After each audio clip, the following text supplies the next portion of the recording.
Fala, seus bonitões, tudo bem? Como é que vocês estão? É sempre bom estar com vocês nesse canal que está levando muito mais sabedoria para o mundo, com conteúdo bom. Se você está aqui, você já é 1%. Eu sempre digo que você é 1%, sabe por quê?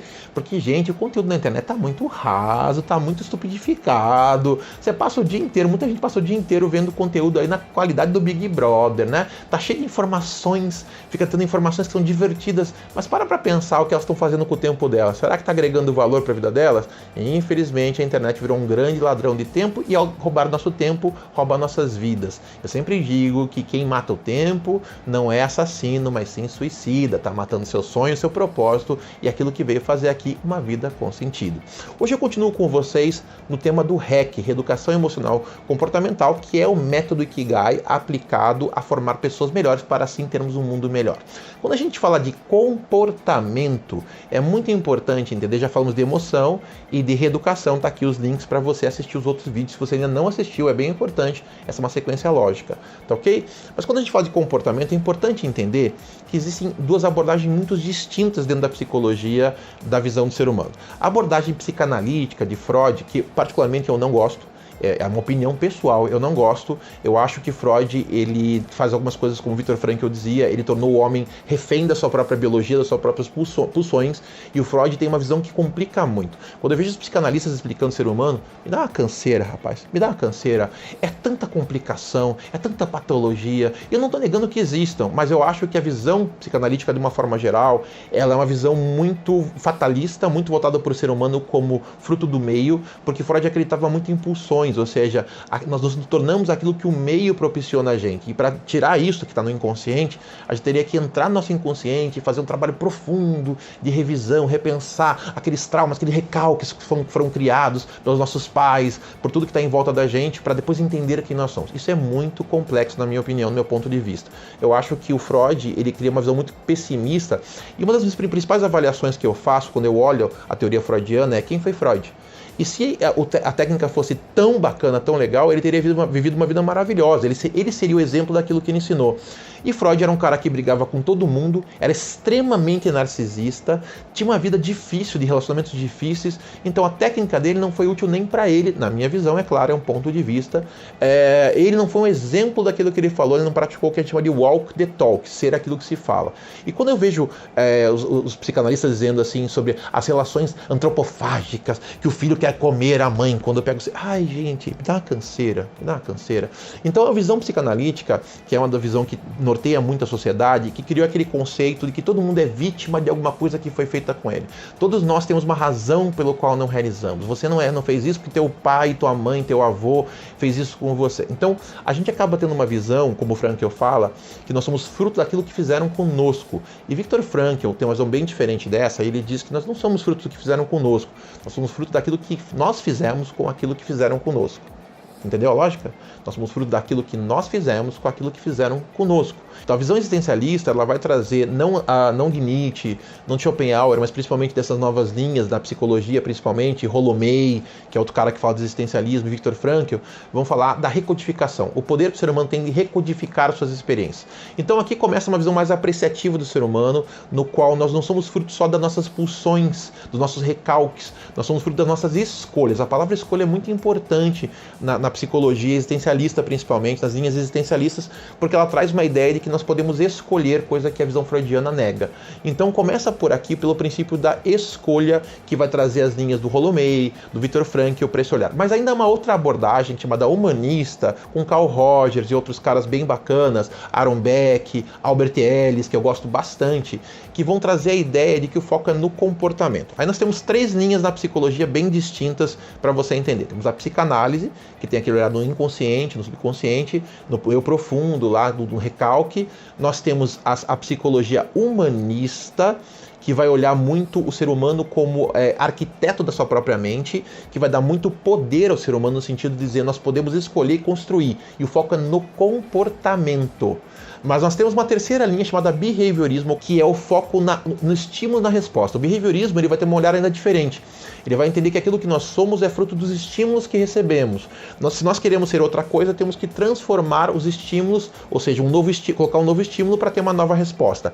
Não é que o behaviorismo esteja errado, faz sentido isso, mas acaba sendo uma visão muito mecanicista e utilitarista do ser humano. Então aqui, quando a gente fala de comportamental, no elemento do REC, a gente vai ter dois olhares. O primeiro deles é o olhar comportamento, ou seja, vamos sim entender o que constrói nossos comportamentos, quais são as crenças, quais são os valores, quais são os nossos construtos mentais, como nós olhamos e entendemos o mundo, porque é por meio da nossa lente, que é como nós vemos o mundo, que nós passamos a recodificar as nossas experiências. É através da nossa lente que vê o mundo a partir de um determinado padrão que a gente começa a encontrar no mundo aquilo que a gente já escolheu crer. Isso é uma coisa muito interessante que vários psicólogos analisaram, que, diferente do que a gente pensa, que eu vejo a realidade depois eu construo as minhas crenças, não é assim que acontece. Eu escolho crer e depois eu encontro no mundo evidência disso. Um bom exemplo para você entender essa coisa que parece altamente contraditória é a Terra plana.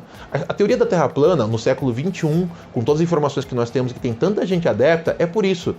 As pessoas que acreditam na Terra plana acreditam que o mundo é diferente, a Terra é diferente, porque nós somos os escolhidos, nós somos especiais. Nós não podemos ser apenas mais um planetinha num universo gigantesco. A partir dessa crença, dessa dissonância interna, desse desconforto interno de não ser mais um planetinha no universo, eles criaram uma teoria que nós somos diferentes. A partir disso, eles começaram a encontrar uma série de justificativas que não têm fundamento científico nenhum, mas eles negam tudo que a ciência já mostrou.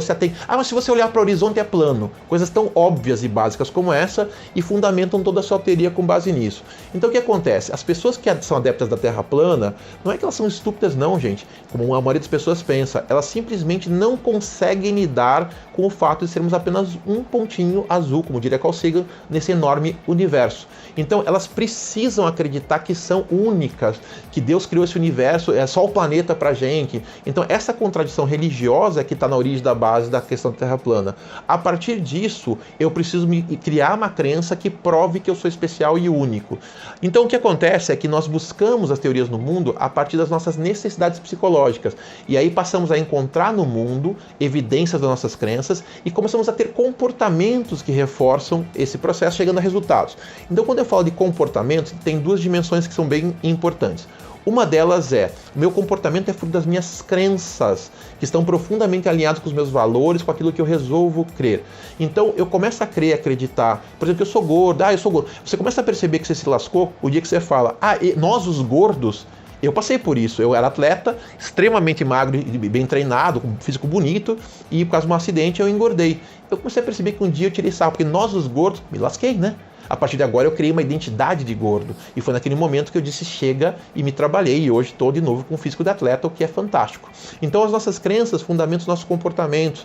E a partir disso a gente começa a colher resultados. As crenças levam a comportamentos que levam a resultados. Esses resultados podem ser funcionais ou disfuncionais, positivos ou negativos. Então na visão do REC a gente nunca dá um peso de certo ou errado. Mas o cara age assim, ele está errado. Não é certo ou errado. Se ele age daquela maneira porque para ele faz sentido e tem uma causa que leva aquilo. Nosso olhar não é no certo ou no errado, é na crença que sustenta o comportamento e no resultado que ele colhe. Se aquele resultado é positivo, por que questionar? Ele é positivo, deixa a pessoa continuar fazendo isso. Se traz benefícios, tudo bem. A questão é que boa parte dessas crenças, elas se fundamentam em estruturas muito frágeis, às vezes baseadas em muito baixa autoestima, levam a comportamentos que não são positivos, que são negativos para nós e para as pessoas que nos convivem, e a resultados que são desastrosos. Então eu sempre vou olhar para o resultado e dizer, você está feliz com esse resultado? Não. Então vamos mudar o comportamento? Mas para mudar o comportamento, vamos entender a crença? Então o nosso olhar sempre é para o resultado e para a crença. Identificou o resultado, se tem perdas, se tem ganhos, quais são as perdas, quais são os ganhos, entendeu a crença, vamos recodificar essa crença para aí então trabalhar na ação. O foco não é só na ação, é primeiro no resultado, olhando o resultado que está se colhendo, para entender o que está gerando, se não está bom, para a crença. Alinhou esses dois, vamos alinhar uma nova ação para levar a um novo resultado. Einstein diz que loucura é fazer sempre as mesmas coisas esperando resultados diferentes. Então, quando a gente fala de comportamento, a gente vai analisar a crença, a ação e o resultado. Se o resultado estiver bom, se você mudou tua crença, mudou tua ação, está tendo novos resultados positivos, toca-lhe pau, vamos desenvolver você nessa direção. Aqui tem um ponto importante também do behaviorismo, que é estímulo-resposta. Aí sim começa a valer usar esse conceito do behaviorismo, que se eu quero que você tenha uma nova resposta, que tipo de estímulo eu posso te dar? Que tipo de recompensa eu posso dar para reforçar o desejo de transformar?